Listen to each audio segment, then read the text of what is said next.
Sir, इसमें विद्या प्राप्ति के साधन में तप, इंद्रिय निग्रह और कर्म, ये तीनों आधार बताए गए हैं। ये लिटरली तो समझ में आ गया, प्लीज थोड़ा सा एक्सप्लेन कर दीजिए। सब मन की सफाई है। तापना माने कचड़े को जलाना, ताप, आग। कचड़ा जलता है, मन साफ होता है, वृत्तियाँ जाती हैं, वृत्तियाँ जाती हैं तो विचार साफ होते हैं, विचार साफ होते हैं तो इंद्रियाँ, और इंद्रियाँ साफ होती हैं तो कर्म।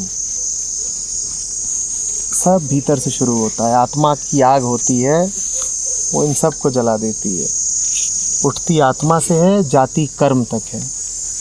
और जो पागल आदमी होता है वो उल्टी गंगा बहाने की कोशिश करता होता है, कर्म से शुरू करेंगे और आत्मा तक पहुंचेंगे। ऐसा हो नहीं सकता। आत्मा से आग लगेगी, कर्म तक जाएगी।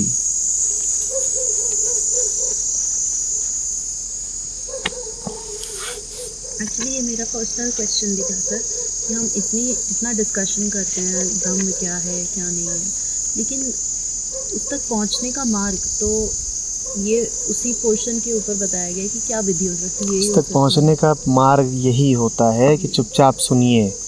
कोई विधि नहीं होती है, सारी विधियों को काटा जा रहा है। विधि का तो अर्थ ही होता है कर्म। जो कहा जा रहा है बिल्कुल उसकी और उल्टी बात कर रही हैं। आत्मा का जगना होता है ध्यान में, मौन में। वो जब जग जाती है तो अपने आप कर्म उचित होता है। डिस्कशन से आत्मा नहीं जगती है। ये बात मैं 500 बार पहले भी कह चुका हूँ कि आपसे जो कह रहा हूँ वो बात प्राथमिक नहीं है, आपका ध्यान प्राथमिक है।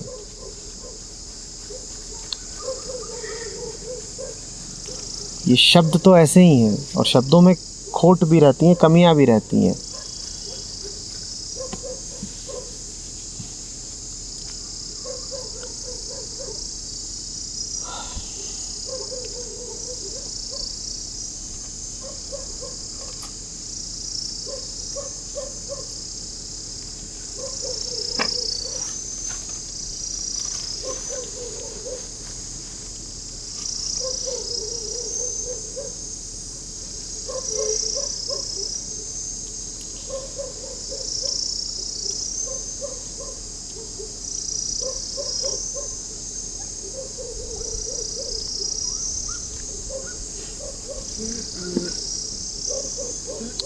अरे एक बड़ा अच्छा सा तुक निकला है।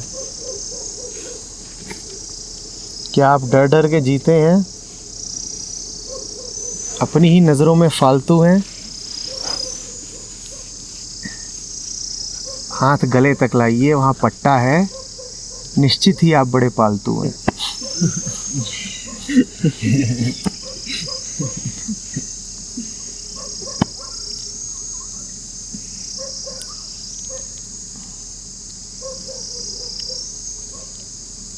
बोलो। जैसे हम ये भी पढ़ रहे हैं या अच्छा वो भी पढ़ रहे थे, तो कुछ भी पढ़ते दिमाग में होता है ना, अच्छा ये बोलना चाह रहे हैं, अच्छा ये मतलब एक जानी हुई चीज़ से रिलेट कर लेते हैं, तो बात तो वही अटकती जाती है ना।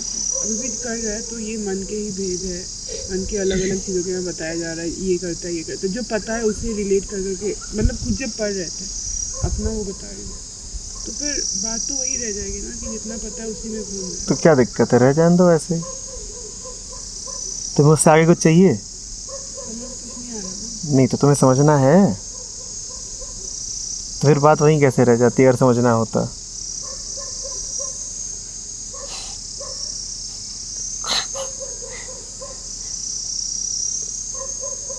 अगर समझना होता तो वहीं कैसे रह जाती बात।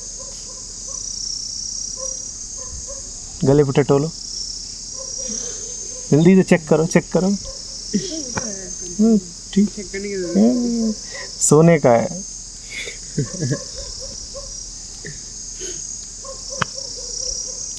ये मत कहो मिल नहीं रहा, ये पूछो चाहिए क्या। जब चाहिए नहीं तो मिलेगा कैसे?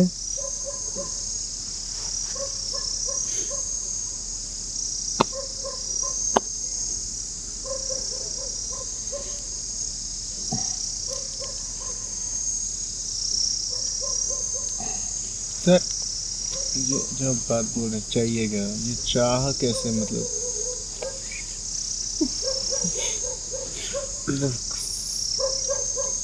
पता नहीं चाहिए नहीं चाहिए, लेकिन जो चल रहा है उससे सही नहीं है, मतलब जो भी चल रहा है सही नहीं चल रहा। ये नहीं पता वो चाहिए नहीं चाहिए, क्योंकि उसके बारे में कुछ आइडिया ही नहीं है, तो क्या चाहोगे। तो मतलब मुझे समझ में नहीं आता कि ईमानदारी कैसे दिखाएं कि आपको असल में अपने आप से ईमानदार हो, कि आप जो आपका इंटेंशन क्या है। कन्फ्यूजन बनी रहती है। चाहिए भी नहीं। इंटेंशन तो जो है वो सीधी सादी साफ है। तुम्हें कुछ और दिखानी है तो दिखा दो। इंटेंशन क्या है? इंटेंशन तो यही है। कल देखने की क्या इंटेंशन है, उसमें अब कोई कंफ्यूजन कहाँ है। इंटेंशन तो बहुत सीधी है। तुम चाहते हो कि उसमें थोड़ा सा और डेकोरेशन हो जाए, वो थोड़ी सी और रिस्पेक्टेबल लगे, with a dash of spirituality. जैसे पूरी डिश के बाद उसमें थोड़ा सा 2 बूंद नींबू डाला जाता है, तो ऐसी मेरी इंटेंशन है इसमें 2 बूंद अष्टावक्र की। तो मुझे एग्जैक्टली लगा था जैसे हम सब बाइक पे चढ़ना चाह रहे कोई थे। सेशन मिस करने के लिए इतनी जोर से कल्पे हो? कभी इतने सेशन मिस किए कभी कल्पे हो? इतनी बार मेल गई कि ट्रैकर नहीं भरते हो, इतनी जोर से तड़पे हो? कभी कभी कुर्सियां उठा के फेंकी हैं कि उफ I miss the tracker tonight? कभी 10-50 और लोगों का दिमाग ख़राब किया है कि ये मेरे साथ कैसे हो गया कि मुझे ये वाला दोहा समझ में नहीं आया? तो इंटेंशन क्या है वो तो बहुत ऑब्वियस है।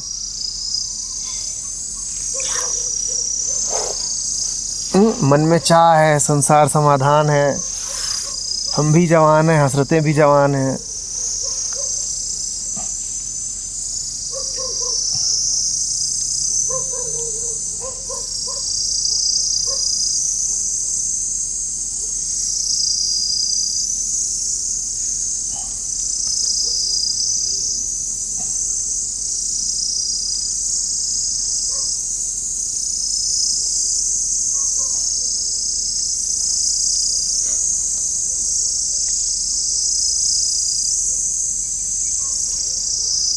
क्या होता है, एक बार एक राजा को पता चलता है एक फ़कीर है, बोलता है बहुत पहुंचा हुआ है, बहुत ही पहुंचा हुआ है। राजा कहता है अच्छा ऐसी बात, फिर तो मुझे इसका सम्मान करना चाहिए, मैं थोड़ा इसकी परीक्षा भी लूँगा, ऐसा क्या पहुंचा हुआ है।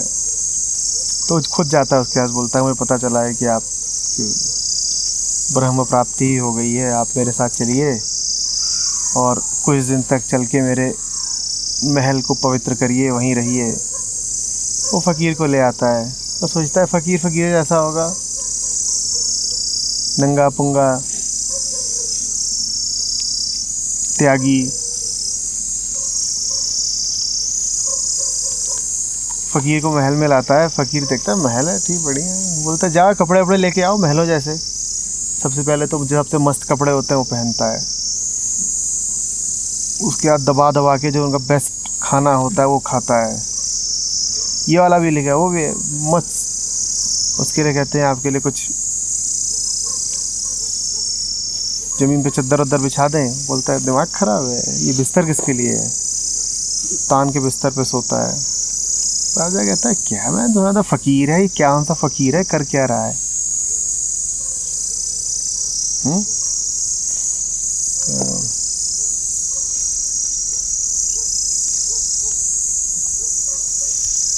झेलता जाता है, झेलता जाता है।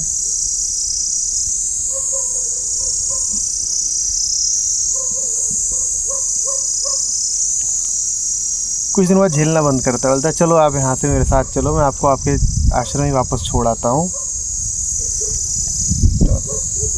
कुछ देखना चाहता था, मैंने देख लिया।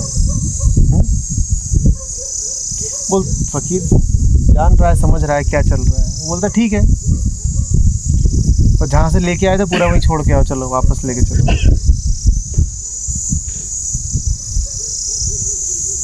तो वो राजा को लेकर के चलता है। राजा से बोलता है क्या चल रहा होगा अभी? वो राजा बोलता है ये चल रहा है, वो चल रहा है। तो तुमने देखा कि वो जो तुम्हारी उधर वाले महल की चोटी है वो दूसरे वाले से शिखर से नीचे है, उसको राजा देख रहा है, हाँ, मुड़ के बात कर रहा है।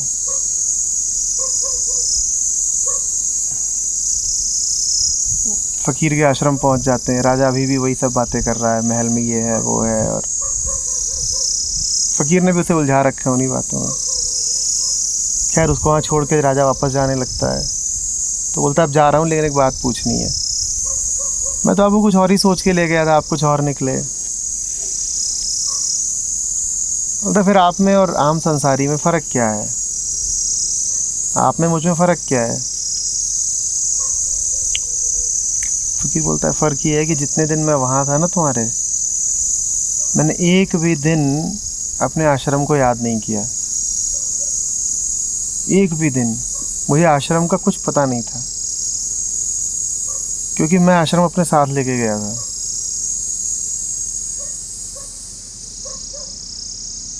और तुमको यहाँ मैं एक दिन के लिए लेकर के आया,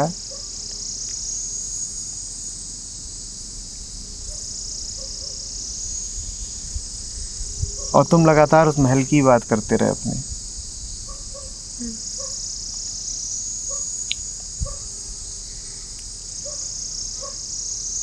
तो एक आदमी होता है कि वो जहाँ भी होता है वो उस जगह को ही आश्रम बना देता है, और दूसरा होता है कि तुम उसको आश्रम में भी ले जाओ तो वो आश्रम को भी अपनी गंदगी का अड्डा बना देगा। एक होता है कि जिसको तुम कहीं भी रख दो, तुम उसे रख दो ले जा करके बिल्कुल राग विलास की जगह पर, वो वहाँ भी वही करेगा जो उसे करना है। ले जाओ डाल दो 5 स्टार होटल में, वहाँ भी अष्टावक्र गीता का ही पाठ कर रहा है, कुछ बदल नहीं गया। और एक दूसरा आदमी है जिसको तुम ले आओ लर्निंग कैंप में, वो उस लर्निंग कैंप में भी अपनी कीचड़ मल बिखेर ही देगा।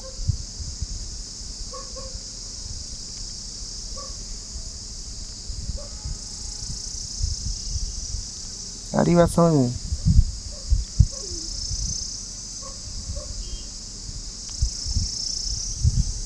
हमारा कर्म पे ज़्यादा जोर है ना।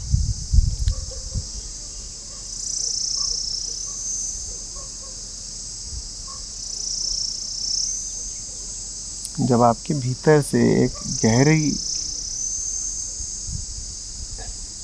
पकड़ है आपकी सारी वासना की, आपकी सारी वृत्तियों की, तो फिर तो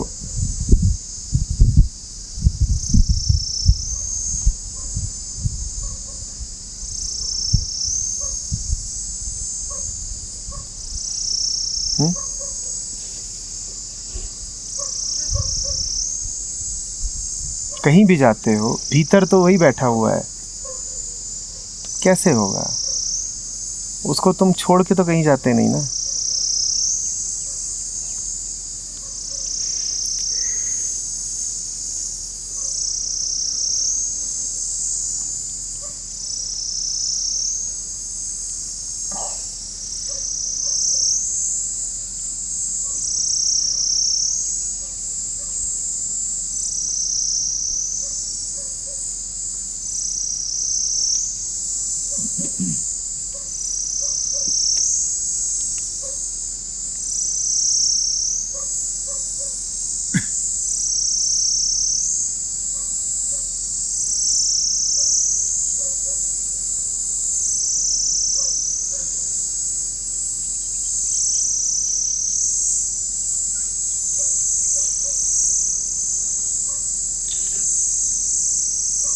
प्रार्थना करो, प्रार्थना।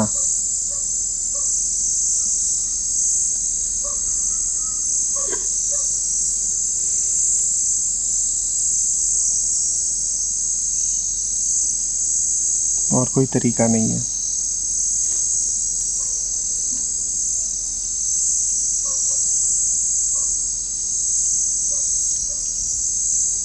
अपने करे नहीं होगा।